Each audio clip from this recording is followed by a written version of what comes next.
Chapter 56 Andrea Cavalcanti.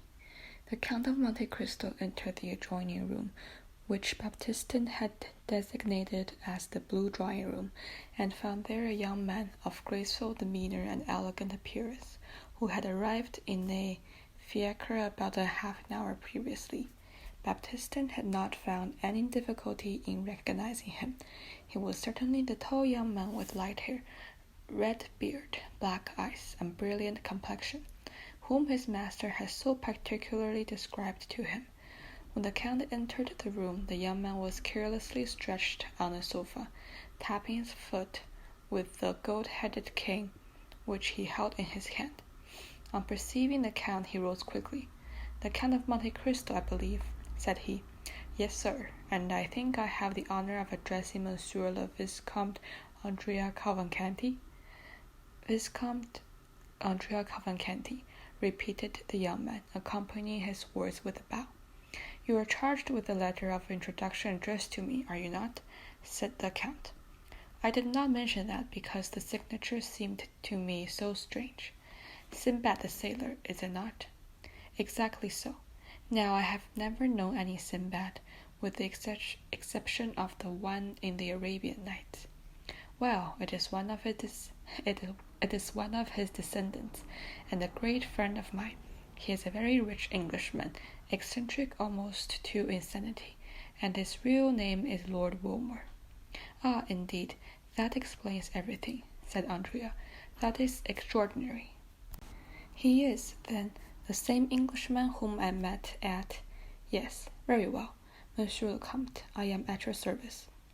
"If what you say be true," replied the Count, smiling, "perhaps you will be kind enough to give me some account of yourself and your family?" "Certainly I will do so," said the young man, with a quickness which gave proof of his good memory.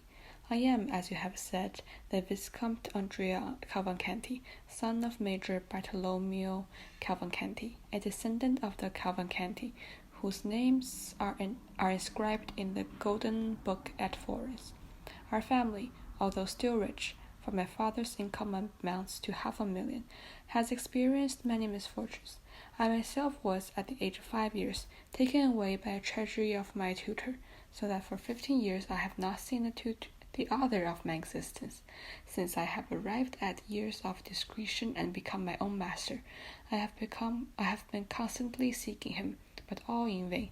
At length I received this letter from your friend Sinbad, which states that my father is in Paris, and authorizes me to address myself to you for information respecting him.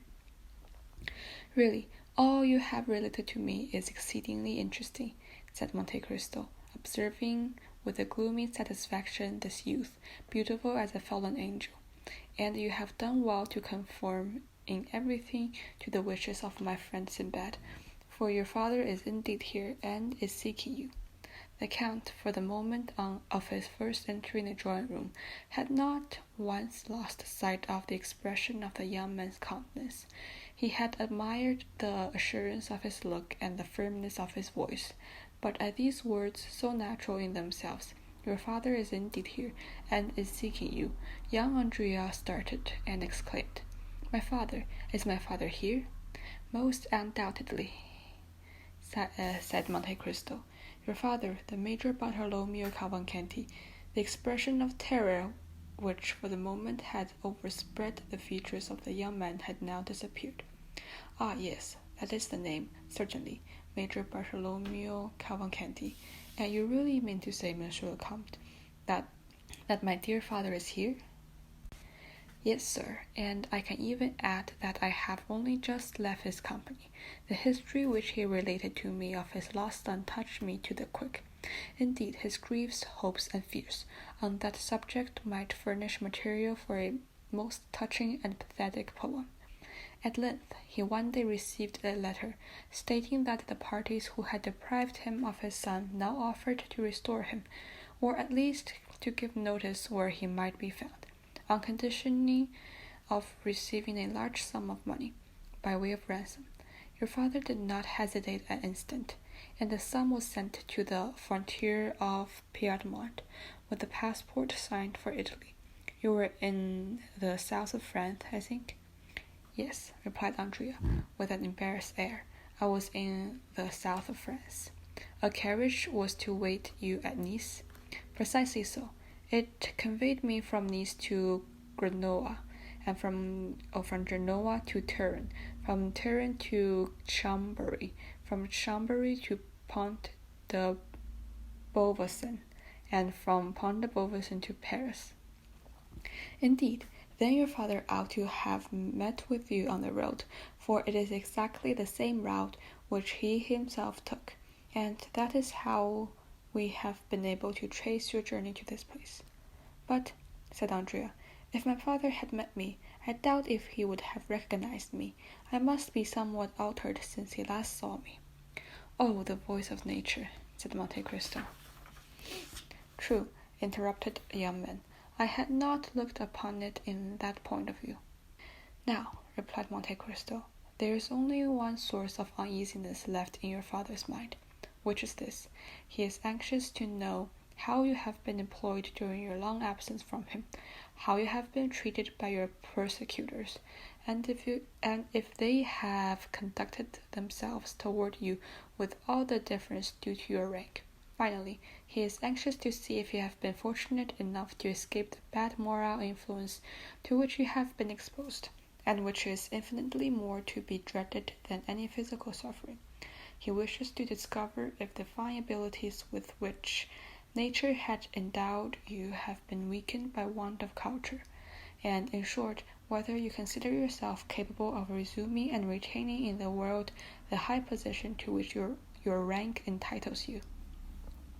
Sir, exclaimed the young man, quite astounded, I hope no false report. As for myself, I first heard you spoken of by my friend Wilmore, the philanthropist. I believe he found you in some unpleasant position, but do not know of what nature, for I did not ask, not being inquisitive. Your misfortunes engaged his sympathies, so you see you must have been interesting. He told me that he was anxious to restore you to the position which you had lost, and that he would seek your father until he found him. He did seek, and has found him, apparently, since he is here now, and finally, my friend apprised me of your coming, and gave me a few other instructions relative to your future fortune. I am quite aware that my friend Wilmore is an original, but he is sincere, and as rich as a gold mine. Consequently, he may indulge in eccentricities without any fear of their ruining him, and I have promised to adhere to his instructions. Now, sir, pray do not be offended at the question I am about to put to you, as it comes in the way of my duty as your patron. I would wish to know if the misfortunes which have happened to you, misfortunes entirely beyond your control, and which in no degree diminish my regard for you, I would wish to know if they have not in some measure contributed to render you a stranger to the world in which your fortune and your name entitle you to make a conspicuous figure? Sir, returned the young man with an assurance of manner, make your mind easy on this score. Those who took me from my father, and who always intended, sooner or later, to sell me again to him, as they have done now, calculated that, in order to make the most out of their bargain, it would be politic to leave me in possession of all my personal and hereditary worth, and even to increase the value, if possible. I have, therefore, received a very good education, and have been treated by these kidnappers very much as slaves were treated in Asia Minor, whose masters made them grammarians, doctors, philosophers, in order that they might fetch a higher price in the Roman market. Monte Cristo smiled with satisfaction. It appeared as if he had not expected so much from Monsieur Andrea Cavalcanti. Besides, continued the young man, if there did appear some defect in education, or offense against the established forms of etiquette, I suppose they would be excused, in consideration of the misfortunes which accompanied my birth, and followed me through my youth. Well, said Monte Cristo, in an indifferent tone, you will do so as you please, Viscount, for you are the master of your own actions, and are the person most concerned in the matter. But if I were you, I would not divulge a word of these adventures. Your history is quite a romance, and the world, which delights in romances contained in 2 covers of yellow paper, strangely mistrusts those who are bound in living parchment, even though they be gilded like yourself. This is the kind of difficulty which I wished to represent you, Monsieur le Viscount. You would hardly have recited your touching history than it would go forth to the world, and be deemed unlikely and unnatural. You would be no longer a lost child found, but you would be looked upon as an upstart who had sprung up like a mushroom in the night. You might excite a little curiosity, but it is not everyone who likes to be made the center of observation and the subject of unpleasant remark. I agree with you, Monsieur le Comte, said the young man, turning pale, and, in spite of himself, trembling beneath the scrutinizing look of his companion. Such consequences would be extremely unpleasant. Nevertheless, you must not exaggerate the evil, said Monte Cristo, or by endeavoring to avoid one fault you will fall into another. You must resolve upon one simple and single line of conduct, and for a man of your intelligence, this plan is as easy as it is necessary. You must form honorable friendships, and by that means counteract the prejudice which may attach to the obscurity of your former life. Andrea visibly changed countenance. I would offer myself as your surety and friendly adviser, said Monte Cristo. Did I not possess a moral distrust of my best friends, and a sort of inclination to lead others to doubt them too? Therefore, in departing from this rule, I should, as the actors say, be playing a part quite out of my line, and should, therefore, run the risk of being hissed, which would be an act of folly. However, Monsieur le Comte, said Andrea, in consideration of Lord Wilmore, by whom I was recommended to you. Yes, certainly, interrupted Monte Cristo, but Lord Wilmore did not omit to inform me, my dear Monsieur Andrea, that the reason of your youth was rather a stormy one. Ah, said the Count, watching Andrea's countenance, I do not demand any confession from you. It is precisely to avoid that necessity that your father was sent for from Lucca.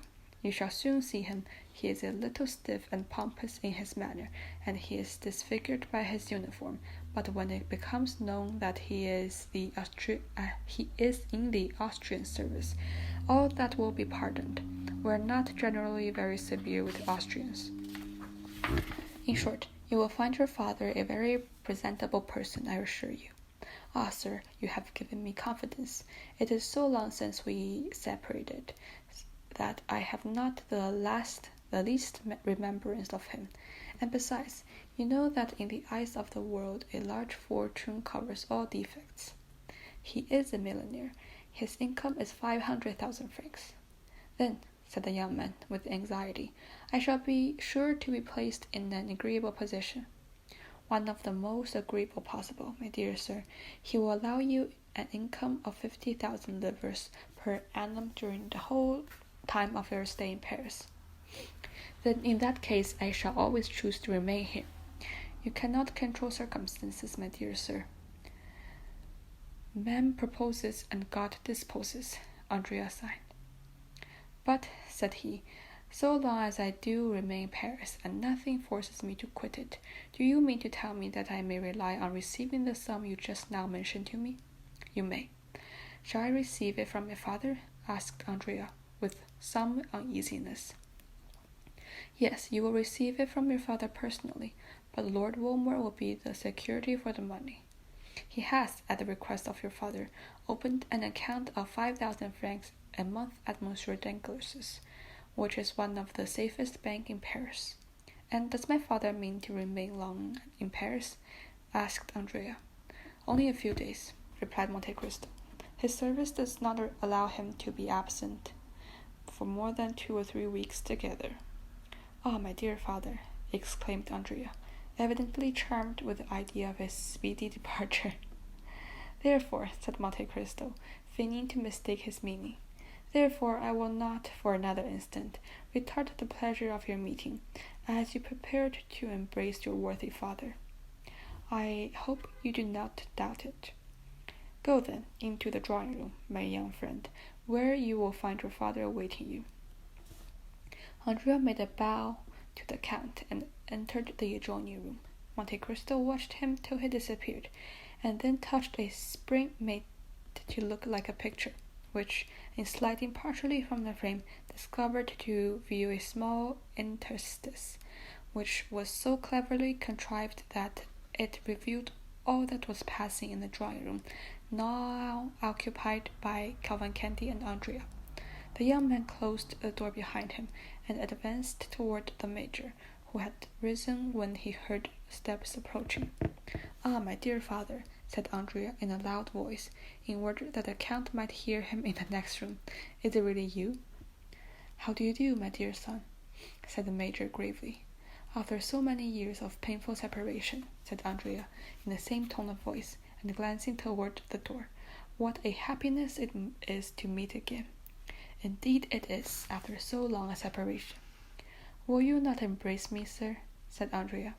"If you wish it, my son," said the Major, and the two men embraced each other after the fashion of actors of stage. That is to say, each rested his head on the other's shoulder. "Then we are once more reunited?" asked Andrea. "Once more," replied the Major. "Never more to be separated?" "Why, as to that, I think, my dear son, you must be by this time so accustomed to France as to look upon it almost as a second country." "The fact is," said the young man, "that I should be exceedingly grieved to leave it. As for me, you must know I cannot possibly live out of Lucca. Therefore I shall return to Italy as soon as I can.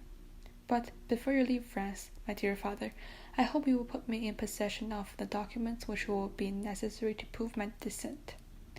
"Certainly, I am come expressly in that account.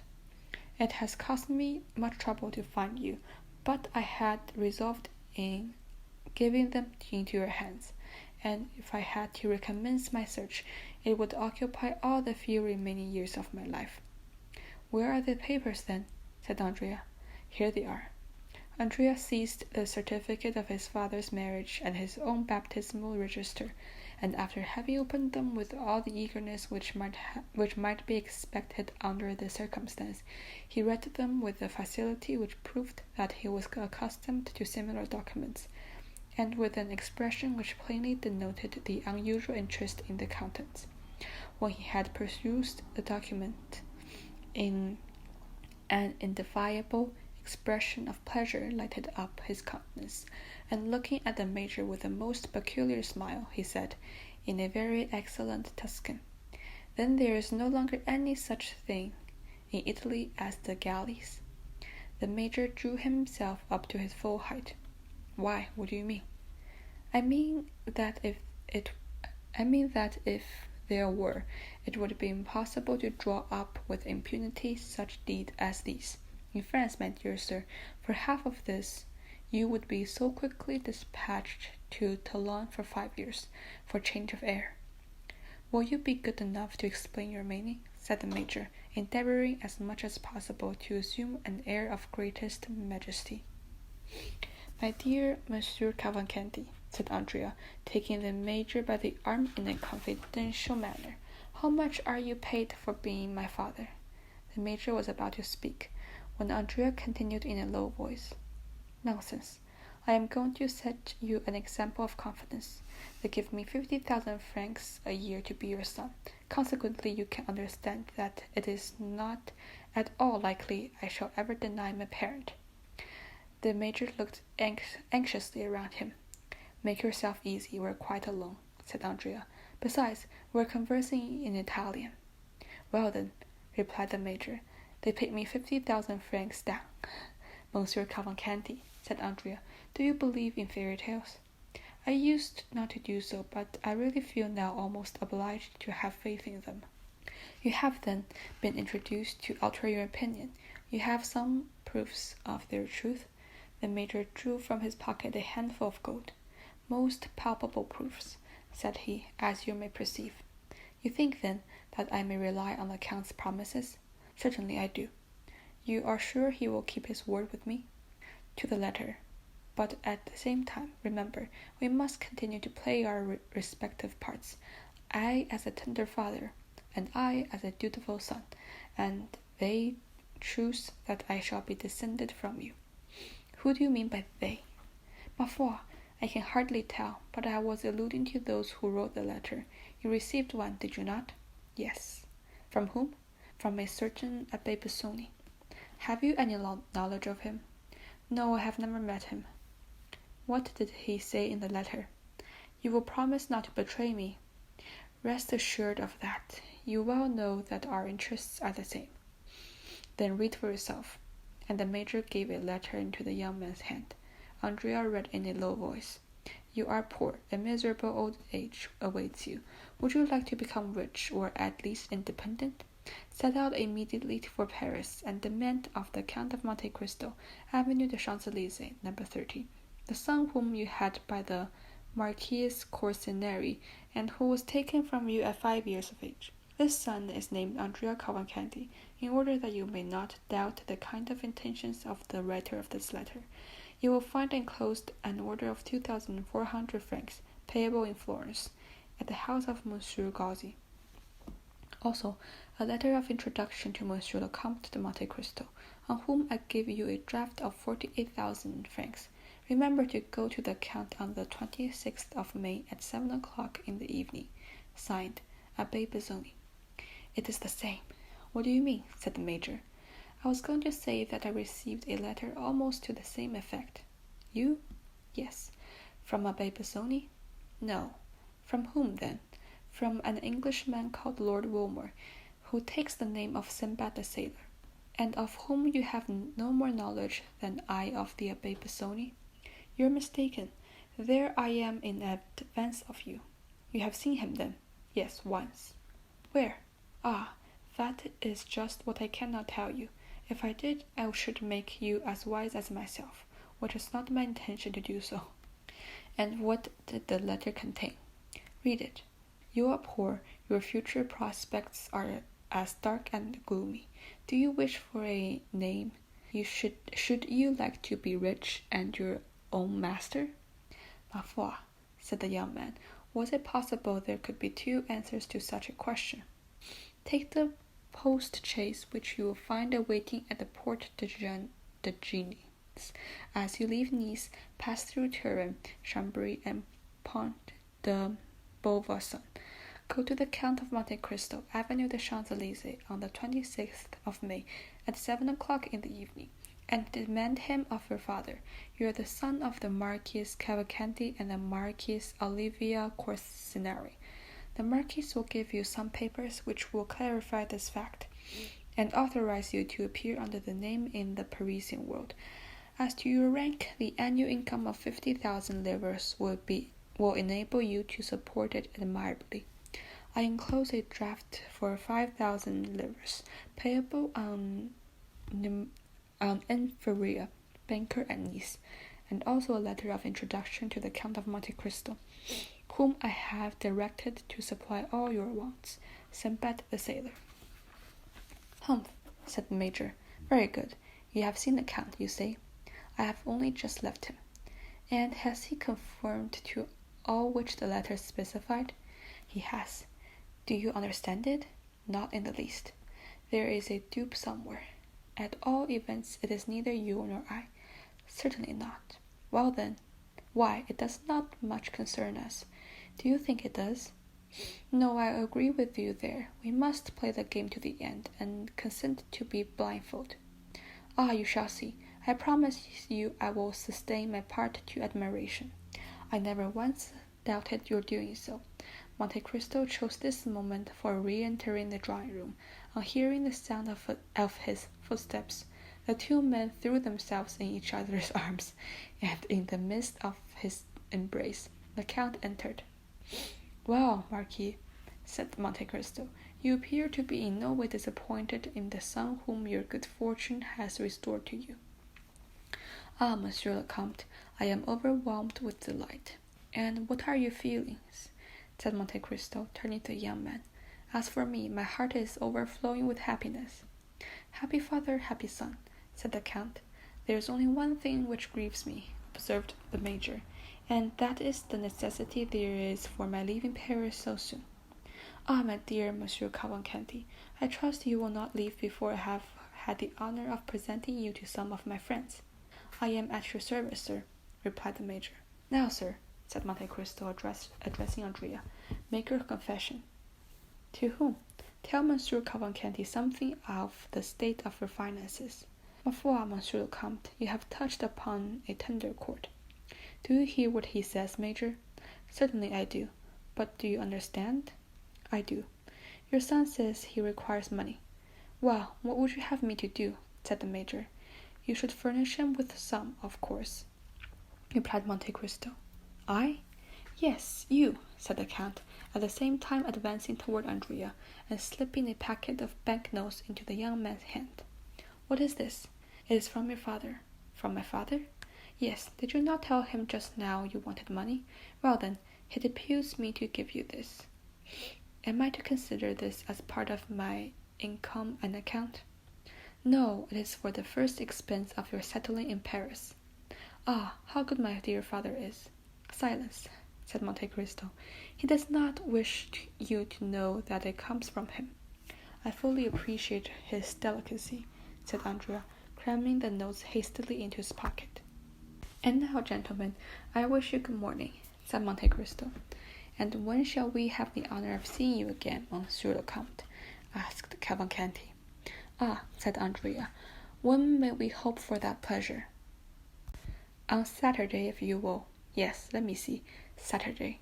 I am to dine at my country house at Auteuil, on that day, Rue de la Fontaine, number 28. Several persons are invited, and amongst others, Monsieur Danglars, your banker. I will introduce you to him, for it will be necessary he should know you, as he is to pay your money. Full dress? Said the Major, half aloud. Oh, yes, certainly, said the Count. Uniform, cross, knee breeches. And I? Demanded Andrea. Oh, very simply, black trousers, polished boots, white waistcoat, either a black or blue coat, and a long cravat. Go to Blin or Veronique for your dress. Baptistin will tell you where they live. If you do not know where to address them, the less pretension there is in your dress, the better will be the effect, as you are a rich man. If you mean to buy any horses, get them off Devedot, and if you purchase a phantom, go to Baptiste for it. And what hour shall we come? Asked the young man. About 6:30. We will be with you at the time, said the Major, and the two Cavalcantis bowed to the Count and left the house. Monte Cristo went to the window and saw them crossing the street arm in arm. There go two miscreants, said he. It is a pity they are not really related. Then, after an instant of gloomy reflection, Come, I will go to see them aroused, said he. I think that disgust is even more sickening than hatred.